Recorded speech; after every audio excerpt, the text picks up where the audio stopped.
নমস্কার বন্ধুরা, রাতের ডিনারে এক পাকে কিংবা খুব সহজে সুস্বাদু কোনো খাবার বানিয়ে খেতে মন চাইলে এই অসম্ভব মজার লোভনীয় খাবারটা বানিয়ে খেতে পারেন। অসম্ভব মজার হয় খেতে, আর বানানোটা খুবই সোজা, খুবই অল্প সময়ে বানানো যায়। তো চলুন রেসিপিটা শুরু করা যাক। আমি এখানে দেখুন আমাদের পরিমাপে আমি 500 গ্রাম চাল এখানে নিয়ে নিয়েছি। আমরা নর্মাল যে চালটা খাই বাসমতি চাল, সেটাই ধুয়ে 1 ঘন্টা আগে ভিজিয়ে রেখেছি, ঝরঝরা হয়ে গেছে।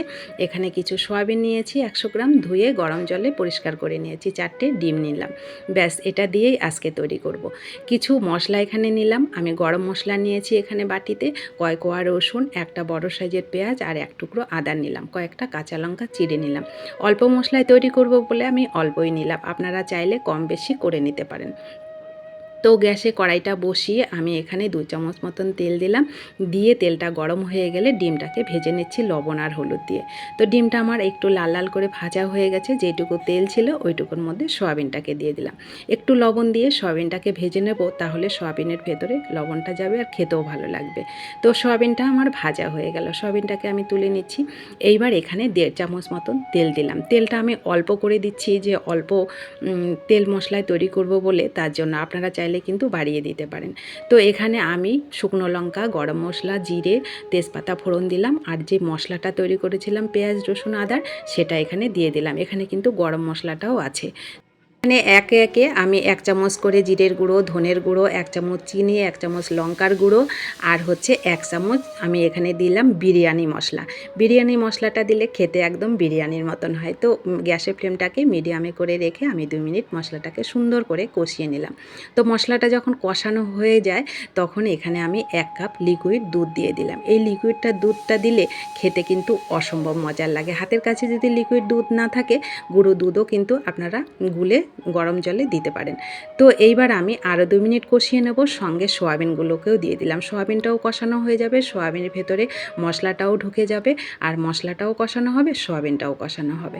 তো হয়ে গেল সয়াবিন কষানো। এইবার এর সাথে আমি যে চালগুলো ধুয়ে রেখেছিলাম, সেই চালটা এর মধ্যে দিয়ে আরও কিছুক্ষণ কষিয়ে নেব। তো এই পর্যায়ে আমার সমস্ত কিছু কষানো হয়ে গেল। এইবার আমি হালকা গরম জল এখানে দিয়ে দেবো। হালকা গরম জলটা অবশ্যই দেবেন, তাহলে খুব সুন্দর খেতে লাগবে।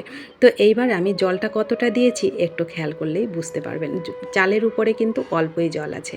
তো এইবার আমি এখানে কয়েকটা কাঁচা লঙ্কা চিড়ে দিলাম, আর ভাজা ডিমগুলো এর মধ্যে দিয়ে দেবো।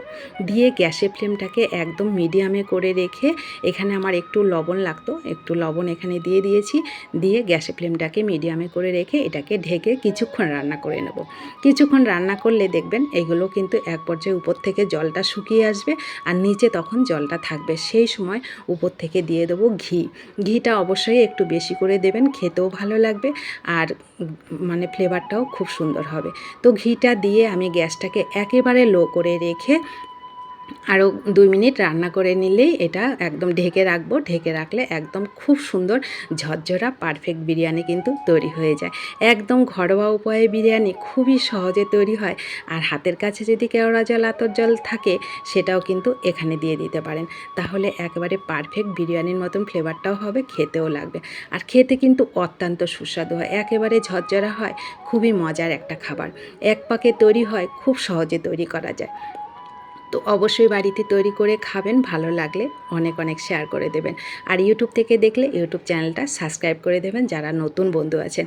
আর যারা আমার পাশে আছেন তাদেরকে অসংখ্য ধন্যবাদ ও ভালোবাসা। আর এই রেসিপিটি আপনাদের কাছে কেমন লেগেছে কমেন্ট করতে কিন্তু ভুলবেন না। আর এটাই ছিল আমাদের রাতের ডিনার। এই যে খাওয়াটা আমরা শুরু করলাম, আপনারা অবশ্যই তৈরি করে খাবেন, আর সবাই ভালোবেসে পাশে থাকবেন। ধন্যবাদ সবাইকে।